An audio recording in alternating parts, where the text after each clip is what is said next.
everyone, today we're going to talk about how you can get a nomination from the province of Saskatchewan, especially if you have low IELTS score. Let's do this together.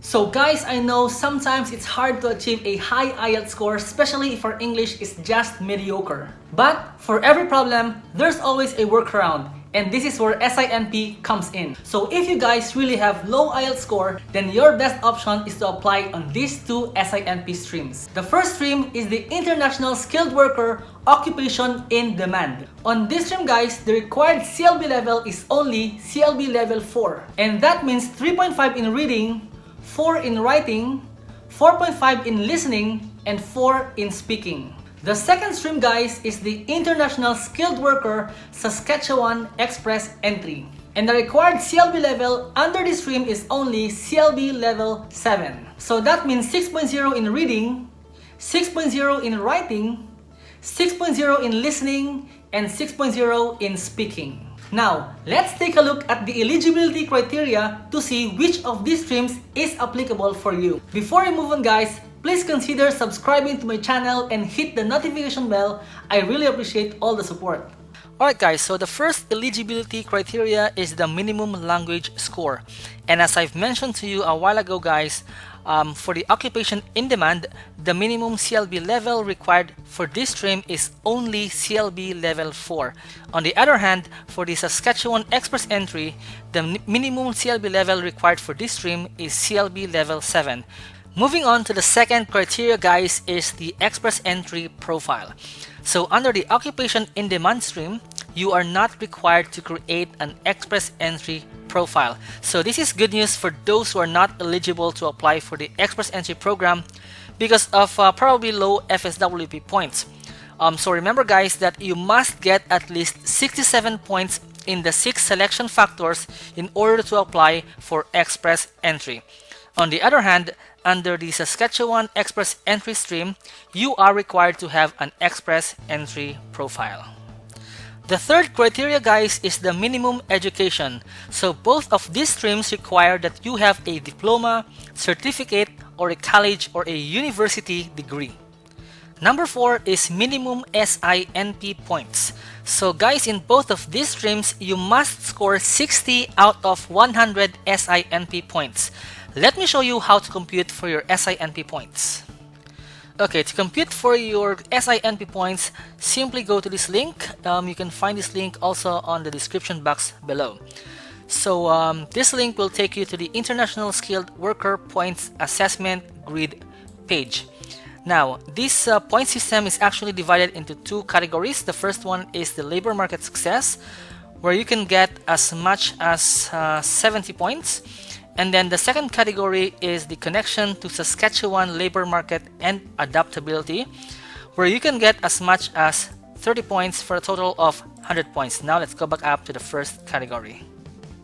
Alright, now let's go to the first factor of the first category, which is the education and training. Guys, you must have your education assessed by an assessing agency such as WES. And if your assessment turns out to be a master's degree, then you get a 23 points. If it is a bachelor's degree, then you get 20 points. If it is a trade certification, you get 20 points, and so on and so forth. The second factor guys is the work experience. So it's a bit tricky to compute for your work experience, so let me give you an example. So for example guys, you've worked for 10 years. So the computation for that is you get 10 points for the last 5 years and then another 5 points for the remaining 5 years. So say for example you have 7 years of work experience. So how do you compute for that? For 7 years of work experience, you get 10 points for the last 5 years, and then you get only 2 points for the remaining 2 years for a total of 7 points. The third factor guys is the language ability. So if you get CLB level 4, then you get 12 points, and the points go up as your CLB level goes higher. Now guys, please aim for a higher CLB level because you will be ranked based on your SINP points, and the higher your points is, the greater the chance of getting an ITA or invitation to apply for the SINP. The fourth factor is the age. Now, if you are between 18 to 21 years old, you get 8 points. If you are 22 to 34 years old, you get 12 points. For 35 to 45 years old, you get 10 points, and then 8 points if your age is between 46 and 50 years. Now, you don't get any point if you are older than 50 years old. Now, moving on to the second category of the SINP points. So you get 30 points if you have a job offer from a Saskatchewan employer. You have 20 points if you have a relative in Saskatchewan. You get 5 points if you've worked in Saskatchewan, and also another 5 points if you have a past student experience in Saskatchewan, for a total points of 30. Just to repeat, guys, in order to be eligible for any of these two streams, which is the Occupation in Demand stream and the Saskatchewan Express Entry stream, you must score at least 60 points out of 100. Now that you know your SINP points, let's move on to the fifth criteria, which is the work experience.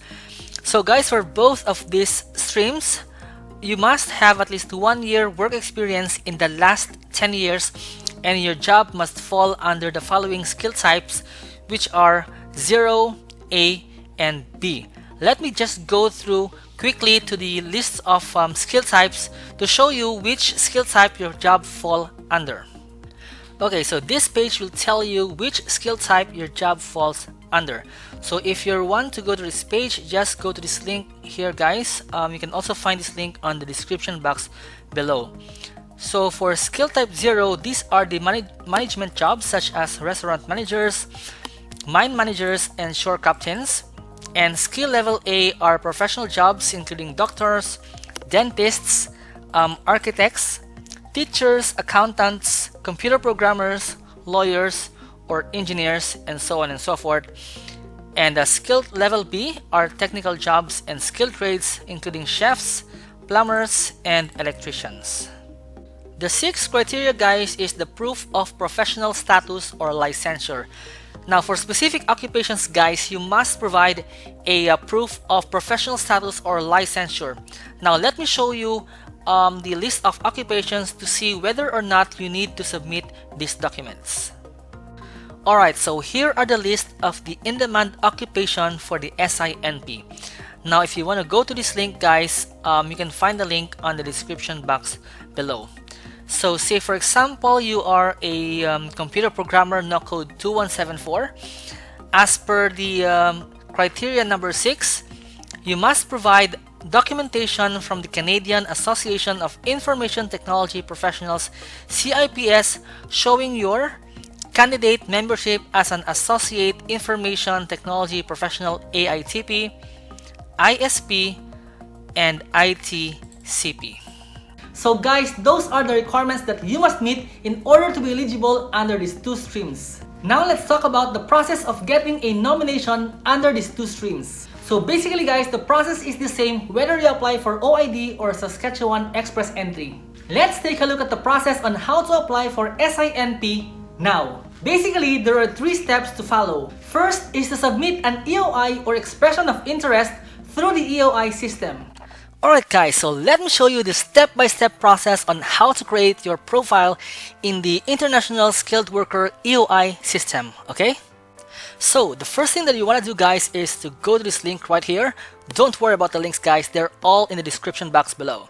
So once you're on this page, scroll further down and then look for the button where it says create an expression of interest profile. Go ahead and click on this button. Alright guys, so now you're on the Saskatchewan Immigrant Nominee Program landing page. So this is the page where you create your account. So go ahead and click on the create an account button right here. But since I've already created my account previously, I'm just gonna go ahead and put in my account details right here. So it's candidate01 and the password is, and then login. Now we're on this page. Just click on the item where it says go to expression of interest. Click on this. Alright guys, so the first step in creating your expression of interest profile is filling out your birthday and address information. So guys, I've already answered all of the questions before just to facilitate the discussion. So it's just simple guys, just have to put your name, your middle name, surname, your residential address, your mailing address, and then I also answered the questions for eligibility for application, which is the step 2. So step 2 guys is actually the eligibility for application. Again guys, just to make the presentation much faster, I've already answered all of the questions here. There's just one thing that I want to point out, which is your answer to this question. Have you been accepted into IRCC Express Entry Pool? Now if you're applying for the Saskatchewan Express Entry stream, your answer here must be yes, because one requirement to apply for this stream is that you have already been accepted into the Express Entry Pool. But if you are applying under the Occupation in Demand stream, then your answer here can be no. And then again, my work experience, I just indicated my job, which is computer programmer 2174. Now let's move on guys to the next step, which is the EOI points, and on this step we are going to fill out the form together. Okay, so guys, we're actually on the step 3 of the entire process, which is the EOI points. So on this page, we're just gonna have to fill out all of the required fields, and then for every answer that we put in, there's an equivalent points. Let's take another one. Yep. So remember guys, a while ago I mentioned to you about the SINP point system grid. So this is actually the stage wherein you have to indicate all of the points simply by answering each of these fields. So let's go ahead and answer each of them. Okay, so let's start off with the first factor, which is education and training under section 1, which is labor market success. So for example guys, we have a bachelor's degree, then we simply choose this one and we get 20 points. Do you have a proof of professional status or licensure? Click yes if you have. Do you have a degree, diploma, or certificate from a post-secondary institution in Canada in your intended occupation? Say yes. The next one will be the skilled work experience. So for example guys, I have 9 years of experience, just for example.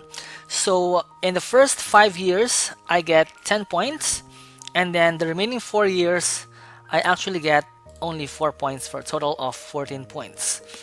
And then the next factor is going to be language ability.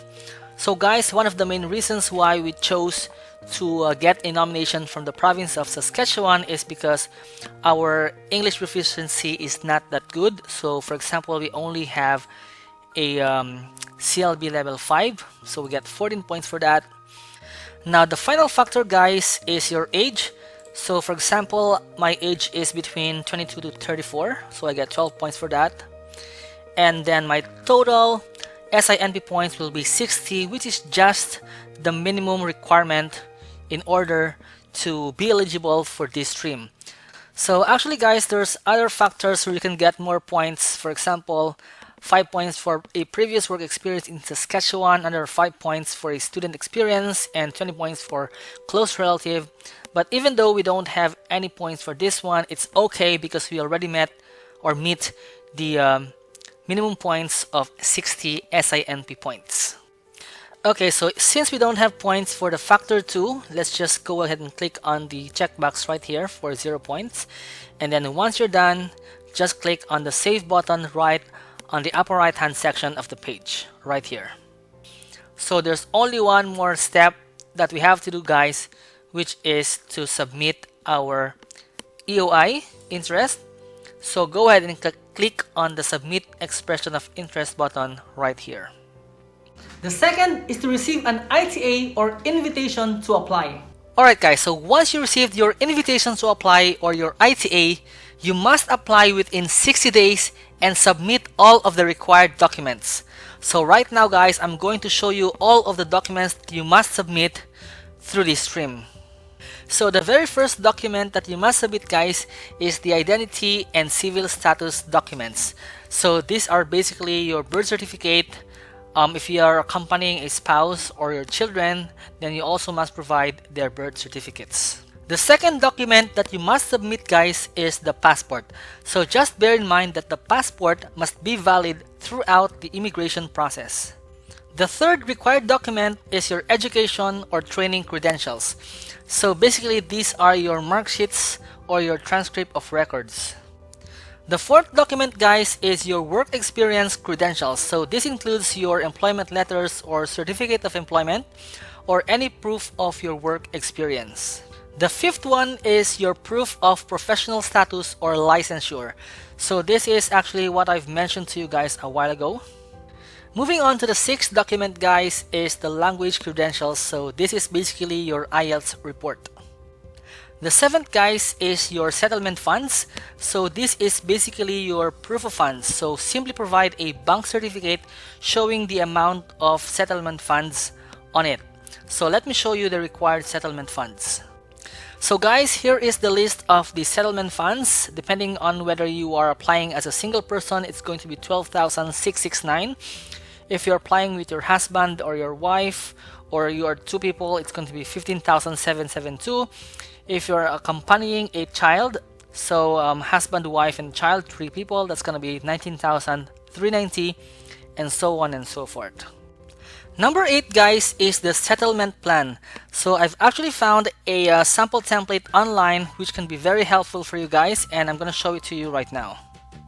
Alright guys, so this is the page where you can find your sample template for your settlement plan. If you guys want to check out this template, I'm going to put this link in the description box below. So this guy is actually having his settlement plan to reside in Ontario, but since you guys are moving to Saskatchewan, then you can simply update this province from Ontario to Saskatchewan. So this letter of intent or settlement plan actually has different parts. The first one is the header, followed by the subject, the designation, and finally the body. Now let's move to the 9th document, guys, which is the close relative in Saskatchewan. So basically you just have to provide a proof of your relationship with your relative in Saskatchewan. The 10th document, guys, is your previous work experience in Saskatchewan only if applicable. Same with your proof of study experience in Saskatchewan only if applicable. So this covers all the required documents that you must provide when applying under these 2 streams. The last and final step is to submit your application through the EOI system using your EOI profile. Upon submission, guys, you have to pay the amount of $300 for the application processing fee. So I just want to take you guys back to your EOI profile. So once you've submitted your expression of interest, you are going to receive your invitation to apply through the notifications right here. And then once you receive your ITA, simply follow the steps or instructions on how to submit your application through this system. So guys, I've completely covered all of the steps that you must take in order to apply for these 2 streams, which is the Ontario In Demand and Saskatchewan Express Entry stream.